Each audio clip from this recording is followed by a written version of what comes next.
Hi പാടം, green പാടം. Hi എന്ത് രസം.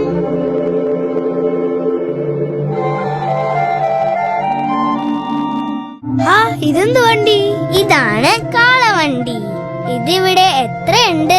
പച്ചക്കറിയും വൈക്കോലും ഒക്കെ കൊണ്ടുപോവാൻ. രേണു പറഞ്ഞ കാര്യങ്ങൾ ചെയ്യാൻ ഇത്തരം വണ്ടി മതി. പുകയില്ല, ടീച്ചർ പഠിപ്പിച്ച അന്തരീക്ഷ മലിനീകരണം ഉണ്ടാവില്ല. നല്ലതെല്ലാം നാട്ടിലാ ഉള്ളത്. നിറച്ചും മരങ്ങളുണ്ട്, ഇത്തരം വണ്ടികളുണ്ട്.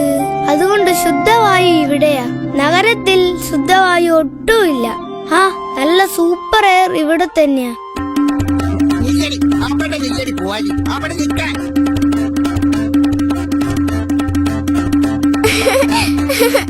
ഇത് നാണുമാമനാ. ഈ കാഴ്ച എന്നും കാണാം. രേണു, നമുക്കവരെ സഹായിക്കാം. അങ്കിൾ അതിനെ പിടിച്ചു കെട്ടാൻ ഞങ്ങളും സഹായിക്കാം.